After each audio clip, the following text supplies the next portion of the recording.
Hello बच्चों, कैसे हैं आप लोग।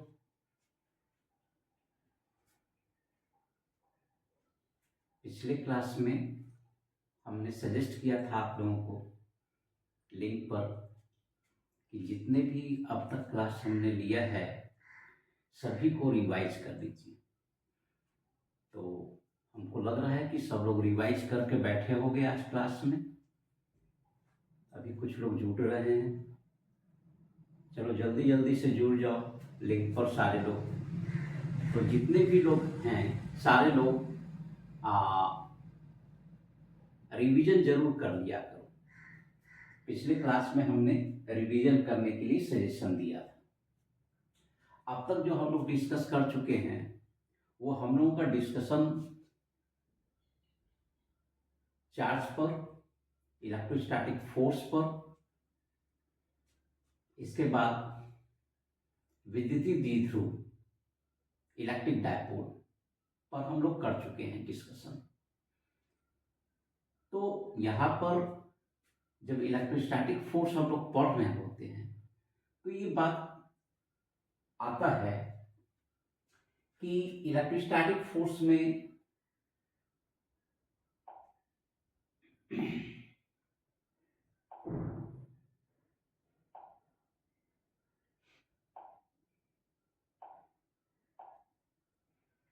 इलेक्ट्रोस्टैटिक फोर्स में एक बात आता है कि अगर हमारे पास दो चार्ज अगर रहा, जब भी दो चार्ज रहा Q1 और यहां से एक सेपरेशन पर Q2 रहा, तो दोनों ने क्या किया, एक दूसरे पर फोर्स लगाया, जिसको इलेक्ट्रोस्टैटिक फोर्स, वैद्युत स्थैतिक बल हम डिस्कस कर चुके हैं तुम लोगों के साथ। तो आखिर ये जो आवेश है, इस आवेश पर बल लगाया,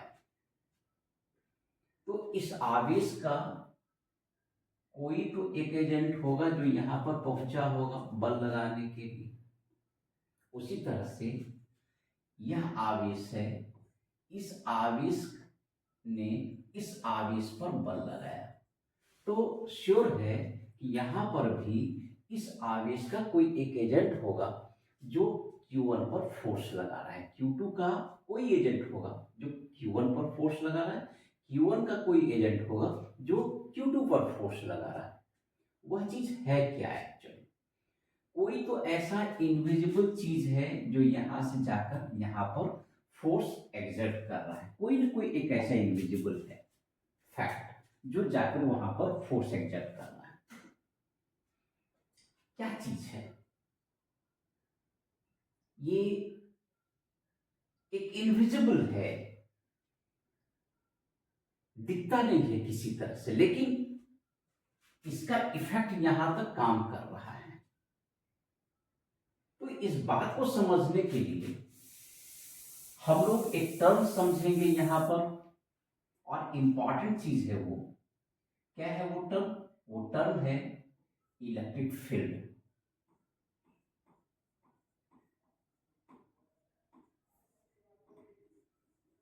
जिसको, क्योंकि ये हिंदी मीडियम वाले लोगों के लिए स्पेशलाइज्ड क्लास हमने तैयार किया है,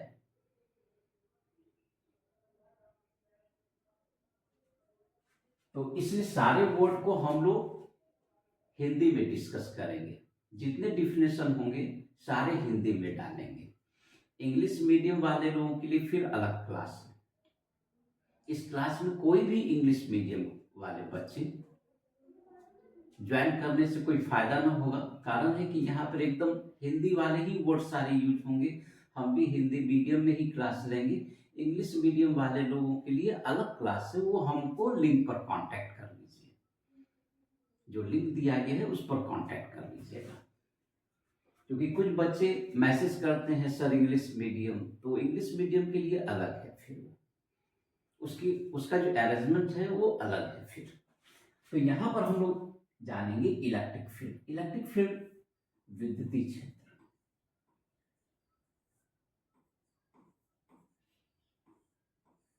तो ये विद्युतीय क्षेत्र क्या है? यह जो विद्युतीय क्षेत्र है ये होता क्या है? विद्युतीय क्षेत्र है कि कोई आवेश है,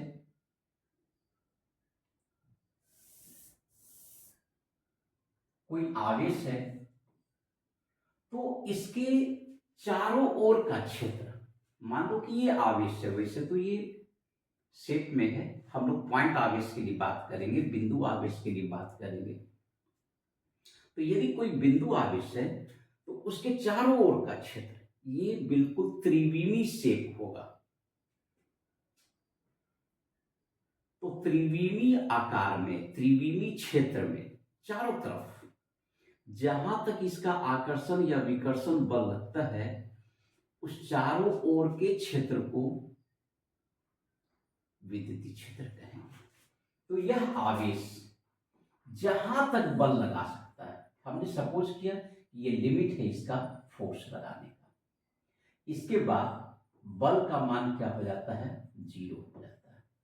समझना है इस बात, छोटे छोटे पॉइंट को लेके हम क्लास लेंगे, ताकि जो हिंदी मीडियम वाले लोगों को लगता है कि नहीं फिजिक्स हिंदी में नहीं समझा जा सकता है, या बहुत अच्छी कहीं मटेरियल वगैरह अवेलेबल नहीं है, तो तुम्हारा ये कंफ्यूजन बिल्कुल क्लियर हो जाएगा। मेरे इस फ्री ऑनलाइन हिंदी मीडियम में हम सारे हिंदी मीडियम के स्टूडेंट्स को बहुत ही अच्छा हेल्प करने के लिए जा रहे हैं, कर रहे हैं, बल्कि पिछले 15 दिन से तुम लोग क्लास भी कर रहे हो ऑनलाइन होकर। तो यहाँ पर ये बात खत्म हो जाएगी कि हिंदी मीडियम में किसी तरह का सपोर्ट नहीं है, खासकर वैसे बच्चे जो शहर से बहुत दूर रह रहे हैं, उनके पास कुछ रिसोर्सेज की भी कमी रहती है। तो बस एक चीज कर लेना है, अपना इंटरनेट भरवा लीजिए मोबाइल पर और मेरे लिंक से जुड़ जाइए, बस इतना ही काम करना है, क्योंकि ये बिल्कुल free online class Hindi medium वाले बच्चों के सपोर्ट के लिए हमने स्टार्ट किया है। तो यहां पर जो क्यू आवेश है, यह क्यू आवेश का हमने बताया कि चारों तरफ जितना बल लग रहा है, जहां तक बल लग रहा है, तो चारों तरफ का जो स्पेस होगा ना, उसको हम लोग क्या कहेंगे, विद्युतीय क्षेत्र। तो यहाँ पर जो हमने क्यू आवेश लिया, इस क्यू आवेश का हमने सपोज किया कि यहां तक बल लग रहा है, इस लिमिट के बाद बल का मान 0 हो जा रहा है। तो ऐसा तो बल वो चारों तरफ लगा सकता है, इधर भी लगाएगा उतने ही डिस्टेंस तक, इधर भी लगाएगा, इधर भी लगाएगा, क्योंकि यह बोर्ड हमारे द्विविमी सतह होता है, तो इसके ऊपर भी लगेगा, पीछे भी लगेगा, और इस तरह से चारों तरफ ये समझना है कि यह त्रिविमी आकार है और चारों तरफ ये बल लगा रहा है, और जहां पर जाकर बल समाप्त हो जा रहा है, शून्य हो जा रहा है, वो चारों तरफ का क्षेत्र, जिसके बाद वैद्युत स्थैतिक बल का मान 0 हो जाता है, वह चारों ओर का क्षेत्र विद्युतीय क्षेत्र कहलाएगा। तो हमने सपोज किया कि यहां पर बल का मान इसके बाद 0 हो जाता है। 0 हो जाने का मतलब क्या हुआ कि अगर यहां पर बल का फॉर्मूला अगर हम लोग ने, तो फॉर्मूला पता है, हवा के लिए भी लें, किसी माध्यम के लिए लें, तो माध्यम के लिए लेंगे तो एप्सिलॉन, और हवा के लिए लेंगे तो एप्सिलॉन नॉट यूज करना होगा, into Q1 Q2 bye r²। तो बल जो है यहां पर आकर 0 हो गया है, तो बल इसके बाद अगर 0 हो जाता है, 10 to 0 हो चुका है, 1/4 का एप्सिलॉन तो 0 होने वाला है नहीं, Q1 Q2 जो मेरा टर्म है ये 0 होने वाला है नहीं, इसका मतलब क्या हुआ, R टेंड टू इनफाइनाइट। कहने का मतलब एक दिए गए आवेश के लिए वैद्युत स्थैतिक क्षेत्र जो होता है, या कोई आवेश कहां तक बल लगा सकता है, तो उसका जो परास होगा, उसकी जो दूरी होगी, जिसको हमने R लिखा है, वो R कहां तक चला जाएगा, इनफाइनाइट तक चला जाएगा। तो एक दिए गए आवेश के लिए समझो, एक दिए गए आवेश के लिए वैद्युत स्थैतिक बल अनंत तक काम करता है। तो इसलिए दिए गए आवेश का वैद्युतिक क्षेत्र भी जो होगा वो कहाँ तक काम करेगा, वो अनंत तक काम करेगा। तो कोई भी आवेश अगर तुम यहां दिखाते हो ना, तो आवेश का वैद्युतिक क्षेत्र वो अनंत तक काम करता है। अब इसी पॉइंट को अगर हम लोग आगे अगर बढ़ाते हैं, तो इस पॉइंट को अगर हम लोग आगे लेकर अगर बढ़ाएं तो फिर क्या होगा, इस पॉइंट को अगर हम लोग आगे बढ़ाते हैं तो एक टर्म यहां पर एराइज होता है, विद्युतीय तीव्रता।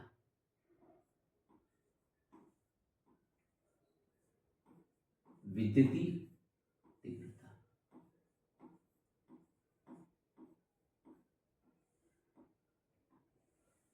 तो विद्युतीय तीव्रता जो होता है, इलेक्ट्रिक इंटेंसिटी,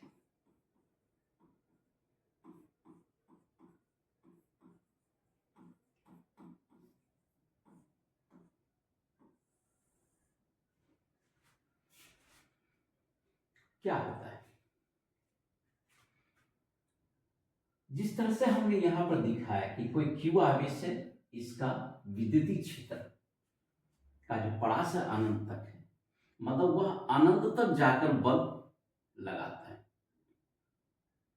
अनंत जो होता है ना, वो तो एक अपरिभाषित चीज है, इसको परिभाषित हम लोग नहीं कर सकते हैं, अनडिफाइंड चीज है कि कितने दूरी को अनंत कहेंगे ये कहना मुश्किल है। अनंत के बारे में कह ही दिया गया है कि अपरिभाषित है। तो यहां पर अगर विद्युतीय तीव्रता अगर हम लोग लें, तो यहां पर अगर कोई क्यू आवेश है, तो क्यू आवेश का अब हम तुरंत बताए कि जो विद्युतीय क्षेत्र होगा वो कहां तक होगा, एकदम क्लियर है कि अनंत तक होगा। ये विद्युतीय क्षेत्र हमने इसका दिखाया कि अनंत तक होगा। विद्युतीय क्षेत्र में अगर कोई बिंदु हम लोग लें यहां पर, तो हमने यहां पर एक बिंदु ले लिया, क्या ले लिया, P, और इस बिंदु की दूरी, बिंदु P की दूरी R है, कहां से, Q आवेश। यहां पर हम एक एकांक धन आवेश रख दें, +1 कूलम। पहले के भी क्लास में हमने डिस्कस किया है कि 1 कूलम आवेश कितना होता है, तो ये कहलाता है हमारा टेस्ट चार्ज कहलाता है, टेस्ट चार्ज, जिस पर हम लोग वैद्युत स्थैतिक बल को अप्लाई करते हैं, या परिभाषित करने के लिए विद्युतीय तीव्रता को हम लोग यहां पर +1 कूलम चार्ज दिए, और ये देखते हैं कि यह +1 कूलम चार्ज पर ये दिया गया क्यू आवेश कितना बल लगाएगा। ऑब्वियसली है, जितनी भी परिभाषा हम लोग देंगे वो सारे धन आवेश के ही रेफरेंस में देंगे। अगर ऋण आवेश आता है तो वहां पर सारी दिशाएं उलट जाएगी। जो हम दिशा यहाँ पर दिखाएंगे, जैसे यहाँ प्लस आवेश है, यहाँ भी हमने प्लस आवेश ले लिया, तो ऑब्वियसली है कि यहाँ पर जो बल लगना है वो क्या लगना है, विकर्षण लगना है, इस दिशा में बल लगना है, F जो फोर्स लगना है वो उस दिशा में लगना है। क्योंकि दोनों धनावेश से विकर्षण होगा ही, तो दिए गए धन आवेश के कारण एकांक धन आवेश पर जो वैद्युत स्थैतिक बल लगना है, वही बल क्या कहलाएगा, विद्युतीय तीव्रता इस P बिंदु कहलाता है। सीधा सा है, दिए गए धनावेश के कारण विद्युतीय क्षेत्र में स्थित एकांक धनावेश पर क्रियाशील वैद्युत स्थैतिक बल उस बिंदु का विद्युतीय तीव्रता कहलाता है। जो भी हम परिभाषा दे रहे हैं, आप लोग वीडियो को पॉज करके बार बार देखिए और उस परिभाषा को लिख लीजिए कॉपी पर। तो यहां पर देखेंगे कि P पर जो विद्युतीय तीव्रता होगा ना, P पर अगर विद्युतीय तीव्रता निकालें,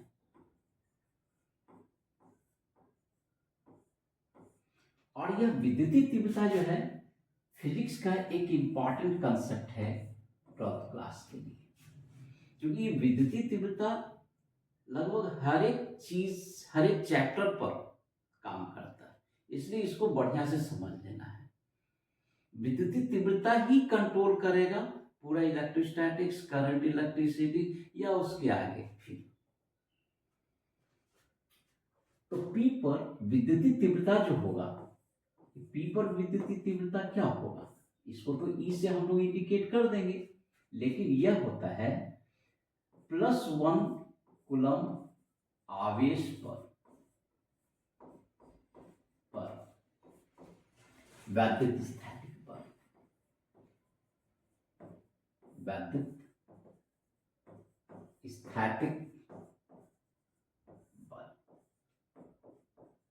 तो +1 कूलम पर, +1 कूलम आवेश पर जो वैद्युत स्थैतिक बल लगेगा वही P पर विद्युत तीव्रता होगा, जिसको हम लोग E से इंडिकेट करेंगे। अब तुमको यह जानना चाहिए कि जो विद्युतीय तीव्रता होता है यह तो वैद्युत स्थैतिक बल ही हो गया। बल में सूत्र होता है हमारा 1/4 pi epsilon into Q1 Q2। तो तुम देखो Q1 के जगह पर तो हमारा Q है, Q2 के जगह पर 1 है, 1 से मल्टीप्लाई कर दो और बाय डिस्टेंस कितना हो गया r²।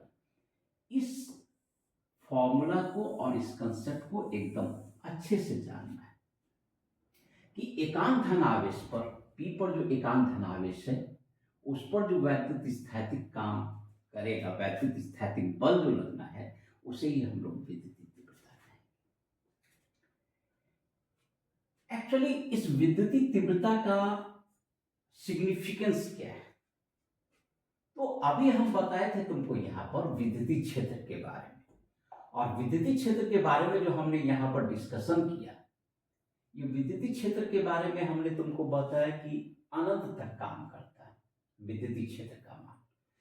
कोई स्टूडेंट हमसे ये पूछ सकता है कि सर इस पॉइंट पर P पर विद्युतीय क्षेत्र का मान क्या होगा, पूछ सकता है हमसे कि जब अनंत तक विद्युतीय क्षेत्र काम कर रहा है तो P पर विद्युतीय क्षेत्र का मान क्या होगा। तो P पर विद्युतीय क्षेत्र का जो मान होता है ना, तो P पर निकालो विद्युतीय तीव्रता, जो P पर विद्युतीय तीव्रता होगा वही विद्युतीय क्षेत्र का माप होता है। एकदम याद रखना कि विद्युतीय क्षेत्र की जो माप होगी, विद्युतीय क्षेत्र की माप जो हम लोग करेंगे वो विद्युतीय क्षेत्र की माप कैसे करेंगे, वह करेंगे विद्युतीय तीव्रता से, विद्युतीय